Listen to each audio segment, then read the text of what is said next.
নমস্কার বন্ধুরা, বাঙালিয়ানা বুড়ি ভোজে স্বাগত। আবার আমি একটি নতুন রেসিপি নিয়ে চলে এসেছি।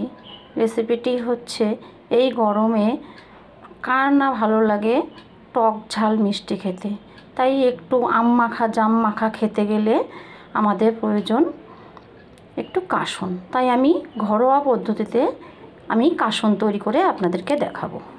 এখানে নিয়েছি 100 গ্রাম সর্ষে, কালো সর্ষে, 4-5টি ছোট ছোট আম কেটে টুকরো করে রাখা, হলুদ গুঁড়ো, লবণ, চিনি, আর এখানে নিয়েছি 2টো শুকনো লঙ্কা, 2টো তেজপাতা, কিছুটা গোলমরিচ, 1 চামচ সাদা জিরে, আর নিয়েছি 5 ফোড়ন।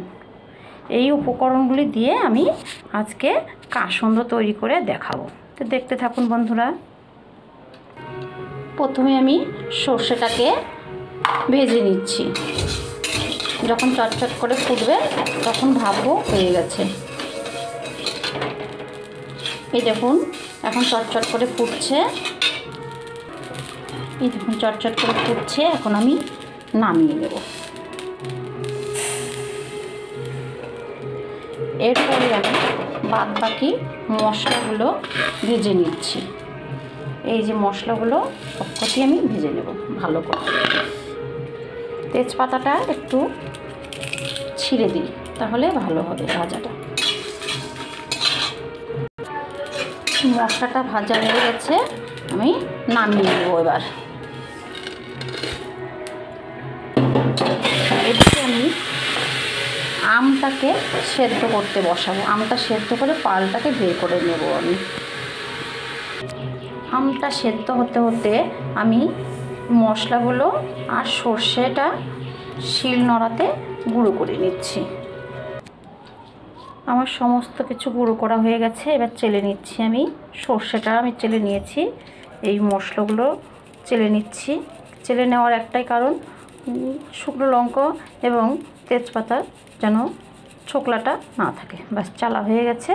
এর মধ্যে আমি ধীরে ধীরে উপকরণগুলো মেশাচ্ছি। এটা হচ্ছে আমের ফল। আমটাকে সেদ্ধ করে আমি গাঁটটাকে বের করে নিয়েছি। এর মধ্যে আমি দিচ্ছি পরিমাণ মতো হলুদ গুঁড়ো, পরিমাণ মতো লবণ, পরিমাণ মতো চিনি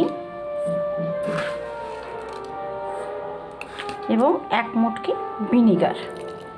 ভিনিগারটা দিলে পরে আপনারা 1 বছর পর্যন্ত খেতে পারবেন। কিছুটা জল, গরম জল, আমি 1 গ্লাস জল ফুটিয়ে হাফ গ্লাস করে নিয়েছি। এবার আমি উপকরণগুলো সব মেশাচ্ছি। ধীরে ধীরে ধীরে ধীরে মেশাতে হবে। হ্যাঁ, অত তাড়াহুড়ো করলে হবে না। এই দেখুন কালারটা জাস্ট দেখুন, দারুণ হয়েছে।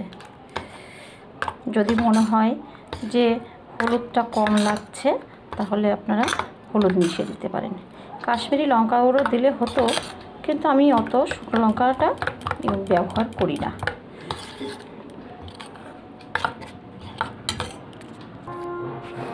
সব কিছু উপকরণ দিয়ে ভালোভাবে মেশানো হয়ে গেছে।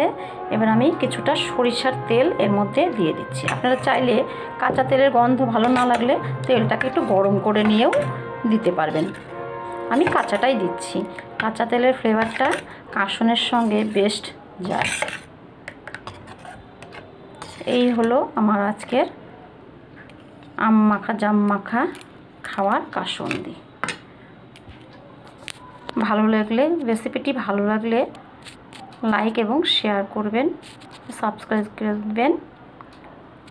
বাই, ধন্যবাদ।